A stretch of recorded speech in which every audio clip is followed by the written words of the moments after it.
तो चलिए दोस्तों शुरू करते हैं हिंदी में। ये हिंदी के मैंने 30 पहले क्वेश्चन करा दिए थे और ये 30 क्वेश्चन फिर कराने जा रहा हूँ। तो चलिए दोस्तों शुरू करते हैं। पहला क्वेश्चन है हमारा। पहला क्वेश्चन है कि हिंदी भाषा में सतत और व्यापक आकलन का उद्देश्य यह जानना है कि पहला आंसर है कि बच्चे क्या नहीं जानते। दूसरा ऑप्शन है बच्चे किस तरह की त्रुटियां करते हैं। तीसरा है बच्चे कैसे सीखते हैं। और चौथा है बच्चों को अगली कक्षा में प्रोन्नत किया जाए अथवा नहीं। तो हिंदी भाषा में सतत और व्यापक आकलन का उद्देश्य यह जानना होता है कि जो बच्चे हैं किस तरह की त्रुटियां करते हैं। जो बच्चे हैं किस तरह की त्रुटियां करते हैं या फिर बच्चे कैसे सीखते हैं, बस इन्हीं चीजों पर फोकस रहता है। तो त्रुटियां करते हैं तो इसे तो हम छोड़ देंगे क्योंकि वो त्रुटियां करना है। बच्चे कैसे सीखते हैं, क्या बच्चे कैसे सीखते हैं, बस हम इसे देखेंगे। तो बच्चे कैसे सीखते हैं, इसका ऑप्शन तीसरा सही हो जाएगा। नेक्स्ट प्रश्न है आपका 32वां प्रश्न है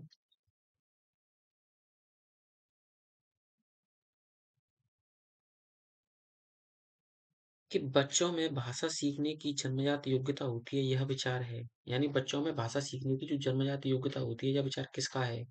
ये पावलोव का है, नाम चॉम्स्की का है जिसे हम चॉम्स्की के नाम से भी जानते हैं, या वाइगोत्स्की का है, या पाणिनि का है। तो जो बच्चों में जन्म से ही भाषा सीखने की योग्यता होती है, यह जो कथन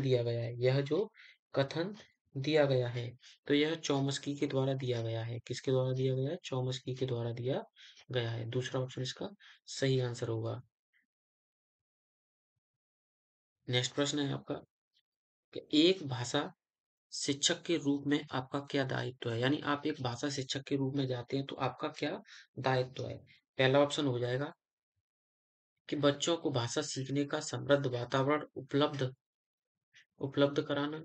दूसरा हो जाएगा कि बच्चों को सीखने के तरीकों के बारे में जानना ताकि उसी के अनुरूप शिक्षण कार्य संपादित किया जा सके। तीसरा ऑप्शन है कि बच्चों द्वारा की जाने वाली त्रुटियों के कारणों की पहचान करते हुए उपयुक्त उपचार करना। इनमें से सभी। तो हमारा जो आंसर हो जाएगा वो हो जाएगा चौथा, इनमें से सभी। क्या हो जाएगा, इनमें से सभी। नेक्स्ट प्रश्न है 34वां कि बच्चे अपने समाज सांस्कृतिक परिवेश से अर्थ ग्रहण करते हैं, यह विचार है। पेवलव का यानी पावलव होगा, यहाँ पर क्या होगा, पावलव। पावलव का, चॉम्स्की का, स्किनर का, या वाइगोत्स्की का। तो बच्चे अपने सामाजिक सांस्कृतिक परिवेश से अर्थ ग्रहण करते हैं। यह जो विचार दिया गया है वह वाइगोत्स्की के द्वारा दिया गया है। किसके द्वारा दिया गया है, वाइगोत्स्की के द्वारा दिया गया है। नेक्स्ट क्वेश्चन है और यह 34वां प्रश्न है कि बच्चे अपने समाज सांस्कृतिक परिवेश से अर्थ ग्रहण करते हैं। यह जो विचार है यह किसका है, यह वाइगोत्स्की का है। किसका है, यह वाइगोत्स्की का है। 35वां है आपका कि प्रिंट मुद्रण अथवा लिखित भाषित परिवेश है भाषा सीखने में सहायक नहीं होता है, ऐसा गलत है। भाषा सीखने में सहायक होता है, समय और ऊर्जा की बचत होती है। चौथा है बच्चों को मनोरंजन करता है। तो प्रिंट मुद्रित अथवा लिखित भाषित परिवेश जो होता है, भाषित जो परिवेश होता है वह भाषा सीखने में सहायक होता है। क्या होता है, भाषा सीखने में सहायक होता है। यानी दूसरा ऑप्शन इसका सही आंसर हो जाएगा। नेक्स्ट प्रश्न है कि व्याकरण शिक्षण की आगमन विधि में, यानी जो व्याकरण शिक्षण की आगमन विधि में क्या होता है, नियम से उदाहरण की ओर जाते हैं। दूसरा ऑप्शन है कि उदाहरण से नियम की ओर जाते हैं। तीसरा है सूत्र कंठस्थ कराते हैं और चौथा है पाठ्य पुस्तक का प्रयोग करते हैं। तो जो व्याकरण शिक्षण की आगमन विधि में जो होता है वो होता है आपका उदाहरण से नियम की ओर। क्या होता है, उदाहरण से नियम की ओर। यानी हम कह सकते हैं कि हमारा जो ऑप्शन है दूसरा वो क्या है, सही हो जाएगा। क्या हो जाएगा, सही हो जाएगा। एंड दूसरा ऑप्शन इसका हमारा सही हो जाता है। नेक्स्ट प्रश्न है 37वां प्रश्न है कि भाषा के आधार भूत कौशल हैं, यानी जो भाषा के आधारभूत कौशल हैं वो कौन-कौन से हैं? पहला ऑप्शन है एक क्रम से सीखे जाते हैं, दूसरा है अंततः संबंधित हैं, तीसरा है विद्यालय में ही सीखे जाते हैं और चौथा है अंततः यानी अंतः संबंधित नहीं होते हैं। तो जो भाषा के आधारभूत कौशल होते हैं, अंतः संबंधित होते हैं यानी एक-दूसरे से संबंधित होते हैं। कैसे होते हैं? एक-दूसरे से संबंधित होते हैं। कैसे होते हैं? संबंध होती हैं। नेक्स्ट प्रश्न है और यह 38वां प्रश्न है कि हिंदी भाषा सीखने में पाठ्य पुस्तक है, साध्य है, साधन है, एकमात्र संसाधन है या इनमें से कोई नहीं। तो हिंदी भाषा सीखने में जो पाठ्य पुस्तक होती है, जो पाठ्य पुस्तक होती है वो एकमात्र साधन होती है। क्या होती है? एकमात्र साधन होती है। यानी दूसरा ऑप्शन इसका क्या हो जाएगा? सही हो जाएगा। क्या हो जाएगा? सही हो जाएगा। नेक्स्ट प्रश्न है और यह 39वां प्रश्न है। तन्वी जब भी प्रश्न का उत्तर देने के लिए खड़ी होती है, वह बोलने में हकलाने लगती है। इसका कारण क्या हो सकता है? उसे बोलना नहीं आता है। दूसरा, आत्मविश्वास के साथ बोलने की योग्यता नहीं रखती है। तीसरा है, औपचारिक स्थितियों में बोलने में वह मनोवैज्ञानिक दबाव महसूस करती है। चौथा ऑप्शन कह रहा है दूसरा भी सही है और तीसरा भी सही है। तो ये दोनों ही ऑप्शन कैसे हमारे सही है, यानी चौथा ऑप्शन हमारा एकदम सही आंसर हो जाएगा। 40वां प्रश्न है कि सुहेल की मातृभाषा भोजपुरी है, यानी जो सुहेल है उसकी जो मातृभाषा है वह भोजपुरी है। वह हिंदी काव्य लिखते समय अक्सर ने का सही प्रयोग करता है, यानी समय अक्सर ने का सही प्रयोग नहीं करता है। इसका संभावित कारण क्या हो सकता है? सुहेल हिंदी भाषा नहीं जानता है, वह लापरवाह है या वह ध्यान से नहीं लिखता है। चौथा कह रहा है कि यह उसकी मातृभाषा का प्रभाव है, जहाँ बोलते समय अक्सर आवश्यक स्थितियों में ने का प्रयोग किया जाता है। तो जो सुहेल की मातृभाषा भोजपुरी है, जो भोजपुरी है, वो इंगित करती है इस चीज़ को कि यह उसकी मातृभाषा का प्रभाव है, जहाँ बोलते समय अक्सर आवश्यक स्थितियों में ने का प्रयोग किया नहीं किया जाता है। नेक्स्ट क्वेश्चन है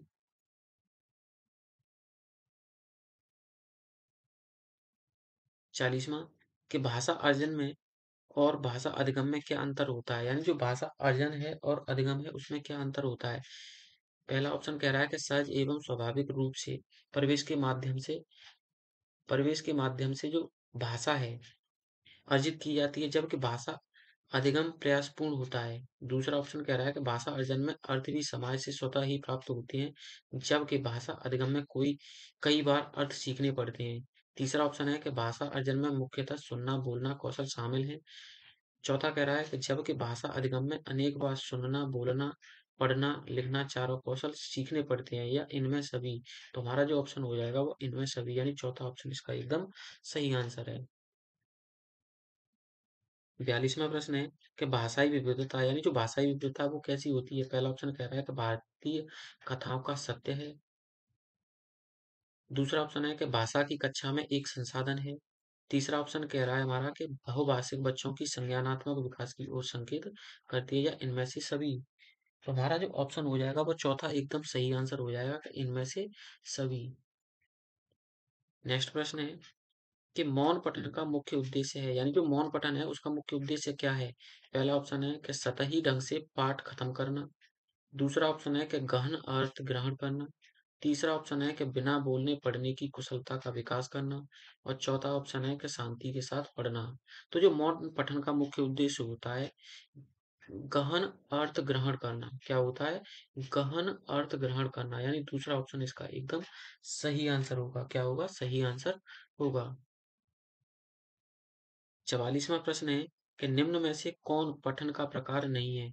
सस्वर पठन, मौन पठन, अर्थ पठन या द्रुत पठन। तो निम्न में से जो प्रकार नहीं है पढ़ने का वो होगा आपका द्रुत पठन। क्या होगा? द्रुत पठन या फिर अर्थ पठन, यानी प्रकार नहीं होता है तो अर्थ पठन नहीं होता है। तीसरा ऑप्शन इसका एकदम सही आंसर हो जाएगा। 45वां प्रश्न है कि उच्च प्राथमिक स्तर पर भाषा शिक्षण का मुख्य उद्देश्य है प्रसिद्ध साहित्यकारों से परिचित करना, दूसरा ऑप्शन कह रहा है कि साहित्यिक विधाओं से परिचित और व्याकरणिक नियम सीखना। और तीसरा ऑप्शन कह रहा है कि हिंदी भाषा की पाठ्य पुस्तक पढ़ना। और चौथा कह रहा है इनमें से कोई नहीं। तो उच्च प्राथमिक स्तर पर भाषा शिक्षण का जो मुख्य उद्देश्य होता है, जो मुख्य उद्देश्य होता है, तो जो मुख्य उद्देश्य होता है वो आपका होता है साहित्यिक विधाओं से परिचित और व्याकरणिक नियमों को सीखना। यानी दूसरा ऑप्शन एकदम सही आंसर हो जाएगा। नेक्स्ट प्रश्न है आपका 46वां प्रश्न है। तो यह कह रहा है कि प्राथमिक स्तर पर भाषा शिक्षण का उद्देश्य है, यानी जो प्राथमिक स्तर है इस पर भाषा शिक्षण का जो उद्देश्य है वो कैसा है। पहला ऑप्शन कह रहा है कि प्रसिद्ध रचनाकारों से परिचित। दूसरा ऑप्शन है कि व्याकरण से परिचित। तीसरा है भाषा कौशल का विकास करना। और चौथा कह रहा है साहित्य का शिक्षण। तो जो प्राथमिक स्तर पर भाषा शिक्षण का जो उद्देश्य होता है वो होता है भाषा कौशलों का विकास करना। क्या होता है? भाषा कौशलों का विकास करना। यानी हमारा तीसरा ऑप्शन क्या हो जाएगा? एकदम सही आंसर हो जाएगा। क्या हो जाएगा? तीसरा ऑप्शन एकदम सही आंसर हो जाएगा। तीसरा ऑप्शन एकदम सही आंसर है। नेक्स्ट प्रश्न है, 47वां प्रश्न है कि पाठ्य सामग्री का चयन करते समय कौन सी बात सबसे महत्वपूर्ण है। पहला ऑप्शन है व्याकरणिक अभ्यास। दूसरा है सरस और भाषा कौशल का पोषण करने वाली रचनाएं। तीसरा है संक्षिप्त रचनाएं। और चौथा है प्रसिद्ध रचनाकारों की रचनाकारों की रचनाएं। तो पाठ्य सामग्री का चयन करते सबसे जो महत्वपूर्ण होता है वो होता है आपका कि सरस और भाषा कौशलों का पोषण करने वाली रचनाएं। यानी दूसरा ऑप्शन इसका एकदम सही आंसर हो जाएगा। 48वां प्रश्न है आपका कि भाषा के आधारभूत कौशल क्या है। जो भाषा के आधारभूत कौशल होते हैं वो क्या है। पहला ऑप्शन है सुनना, बोलना, समझना, चिंतन करना। दूसरा है सुनना, बोलना, पढ़ना, फिर समझना। तीसरा है कि सुनना, लिखना, पढ़ना, चिंतन करना। फिर है आपका चौथा कि सुनना, बोलना, पढ़ना और लिखना। तो जो भाषा के आधारभूत चार कौशल बताए हैं, कितने कौशल बताए हैं? चार कौशल बताए हैं। कौन सा है? सुनना, बोलना, पढ़ना और लिखना। इसे हम कह सकते हैं सुबोपली। क्या कह सकते हैं? सुबोपली। ये हमारी भाषा के चार कौशल होते हैं। यानी चौथा ऑप्शन इसका एकदम सही आंसर है। 49वां प्रश्न है कि भाषा की कक्षा में सबसे महत्वपूर्ण है पाठ पढ़ाना। दूसरा है भाषा अभ्यासों को पूरा कराना। तीसरा है बच्चों को भाषा प्रयोग के अवसर प्रदान करना। चौथा है बच्चों कक्षा का जो सबसे महत्वपूर्ण अंग है वो होता है आपको कि बच्चों को भाषा प्रयोग के अवसर प्रदान करना। यानी तीसरा ऑप्शन इसका एकदम सही आंसर हो जाएगा। 50वां प्रश्न है कि राष्ट्रीय पाठचर्या की रूपरेखा 2005 भाषा को पहला ऑप्शन है दूसरी भाषाओं के अध्ययन में बाधक मानती है। दूसरा ऑप्शन है कि शब्द भंडारण से जोड़कर देखती है। तीसरा है केवल व्याकरणिक तत्वों से जोड़कर देखती है। और चौथा है विद्यार्थी के व्यक्तित्व को सर्वाधिक समृद्ध साधन यानी संसाधन मानती है। तो जो राष्ट्रीय पाठचर्या की जो रूपरेखा 2005 है वो भाषा को शब्द भंडारण से जोड़कर देखती है। किससे देखती है? शब्द भंडारण से और विद्यार्थी के व्यक्तित्व से। ये दोनों ही इसमें सही आंसर होंगे। क्या होंगे? सही होंगे। लेकिन सबसे ज्यादा देखा जाए तो यह होगा शब्द भंडारण से जोड़कर देखती है। यानी दूसरा हमारा ऑप्शन सही है। चौथा बाद में है। अगर ये दोनों कहीं पर दिए होते तो ये दोनों सही होते। हमारा दूसरा एकदम सही आंसर है। 51वां प्रश्न है कि विभिन्न विषयों के अध्ययन में भाषा साध्य है, साधन है, बाधक है या उद्देश्यों को पूरा करने में सहायक है। तो विभिन्न विषयों के अध्ययन में जो हमारी भाषा होती है, जो हमारी भाषा होती है, वह एक साधन मात्र होती है। क्या होती है? एक साधन मात्र होती है। यानी दूसरा ऑप्शन इसका सही आंसर है। नेक्स्ट प्रश्न है 52वां कि अन्य भाषाओं का प्रभाव भाषा शिक्षण की प्रक्रिया का क्या है? निरर्थक हिस्सा होता है। दूसरा है बाधक तत्व है। तीसरा है समस्यात्मक तत्व है। और चौथा है स्वाभाविक एवं अभिन्न हिस्सा होता है। तो अन्य भाषाओं का प्रभाव भाषा शिक्षक की प्रक्रिया का जो होता है वह स्वाभाविक एवं अभिन्न हिस्सा भी हो सकता है। ठीक है ना? क्या हो सकता है? स्वाभाविक एवं अभिन्न हिस्सा भी हो सकता है। यानी चौथा ऑप्शन इसका एकदम सही आंसर होगा। 53वां प्रश्न है हमारा कि हिंदी भाषा की पाठ्य पुस्तक में अनिवार्य रूप से हो क्या क्या होनी चाहिए। तो पहला ऑप्शन है हिंदी भाषा के विविध रूपों को प्रकट करने वाले पाठ हो। दूसरा ऑप्शन है रंगीन चित्र हो। तीसरा है गद्य पद्य एवं एकांकी पाठ हो।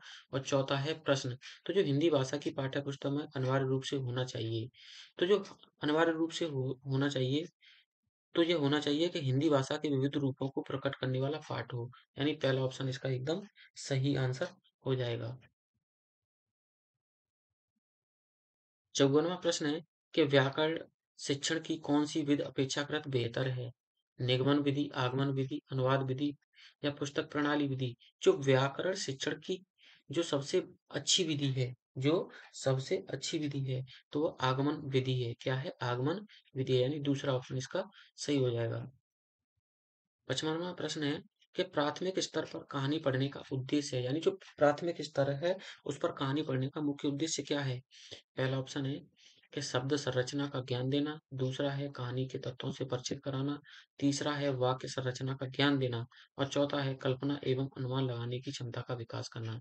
तो प्राथमिक स्तर पर कहानी पढ़ने का जो उद्देश्य होता है वह होता है कल्पना एवं अनुमान लगाने की क्षमता का विकास करना, यानी चौथा ऑप्शन इसका सही हो जाएगा। 56वां प्रश्न है कि प्राथमिक स्तर पर कविता शिक्षण का मुख्य उद्देश्य है। पहला है कविताओं के गा यानी गायन पठन में आनंद लेना। दूसरा ऑप्शन है कि कविता के भाव स्पष्ट करना। तीसरा है रस छंद अलंकार का परिचय देना। चौथा है तुकांत शब्दों की जानकारी देना। तो जो प्राथमिक स्तर पर कविता शिक्षण का जो मुख्य उद्देश्य होता है, तो जो आपका मुख्य उद्देश्य होता है वह होता है कविताओं के गायन पठन में आनंद लेना। खाली इतना ही सीमित रखा जाता है प्राथमिक स्तर पर। और ये बाद की चीजें है ना, कविता के भाव स्पष्ट करना, ये जूनियर सेक्शन में आता है। ये फिर जूनियर प्लस 10th सेक्शन में आता है। और तुकांत शब्दों की जानकारी भी इसी सेक्शन में आती है, यानी हमारा पहला ऑप्शन एकदम सही आंसर हो जाएगा। नेक्स्ट प्रश्न है 57वां कि प्राय छोटे बच्चे अपनी बात कहने के लिए पहला ऑप्शन है एक वाक्य का प्रयोग करते हैं। दूसरा है हमेशा रोते चिल्लाते हैं। तीसरा है एक दो पदीय वाक्यों का प्रयोग करते हैं। और चौथा है अलंकारिक भाषा का प्रयोग करते हैं। तो जो प्राय छोटे बच्चे होते हैं अपनी बात कहने के लिए, तो वो क्या करते हैं, जब वो अपनी बात कहते हैं तो एक दो पदीय वाक्यों का प्रयोग करते हैं। क्या करते हैं? एक दो पदीय वाक्यों का प्रयोग करते हैं, यानी तीसरा ऑप्शन इसका सही हो जाएगा। 58वां प्रश्न है कि भाषा है, यानी जो भाषा है वो क्या है? लिपि है। दूसरा ऑप्शन है कि मुख्य रूप से लिखित होती है, जो भाषा होती है लिखित होती है। तीसरा हमारे विचारों की संवाहिका है। और चौथा है गौण रूप से मौखिक है। तो जो भाषा होती है वो किसी की भी भाषा सही, वो हमारे विचारों की संवाहिका होती है, यानी संचालनकर्ता होती है। कैसी होती है? संचालनकर्ता होती है। यानी इसका तीसरा ऑप्शन एकदम सही आंसर हो जाएगा। क्या हो जाएगा? तीसरा ऑप्शन एकदम सही आंसर हो जाएगा। 59वां प्रश्न है कि हिंदी भाषा के सतत एवं व्यापक मूल्यांकन में कौन सा अधिक सहायक नहीं है? पहला ऑप्शन है प्रश्नोत्तर। दूसरा है बातचीत। तीसरा है कहानी कथन, पोर्टफोलियो। तो जो हिंदी भाषा के सतत और व्यापक मूल्यांकन में जो सबसे अधिक सहायक नहीं होता है, कौन सा अधिक सहायक नहीं होता है, तो वह प्रश्न उत्तर होते हैं। क्या होते हैं? प्रश्न और उत्तर होते हैं, या फिर बात और चीत। तो मैं देख रहा हूँ तो यहाँ पर बातचीत होगा। प्रश्न उत्तर तो सही है, वह भाषा के सतत व्यापक मूल्यांकन अधिक सहायक नहीं होते, तो यहाँ पर बातचीत अधिक सहायक नहीं होती है, बाकी की तीनों होते हैं। नेक्स्ट प्रश्न है और 60वां प्रश्न है कि अक्सर बच्चे पढ़ते समय अटकते हैं, आप क्या करेंगे? पहला ऑप्शन है बच्चे को टोकेंगे कि उसने क्या गलत पढ़ा है। दूसरा है प्रतिपुष्टि के रूप में स्वयं सही रूप में बोलेंगे। तीसरा है शब्दों की एक सूची देकर पढ़ने के लिए कहेंगे। और चौथा है दूसरे बच्चों को पढ़ने का अवसर देंगे। तो अक्सर बच्चे पढ़ते समय अटकते हैं, आप क्या करेंगे? तो जो बच्चे अटक जाते हैं, पढ़ते समय अटक जाते हैं, तो हम उन्हें प्रतिपुष्टि यानी फीडबैक देंगे। क्या देंगे? फीडबैक देंगे। क्या देंगे? फीडबैक।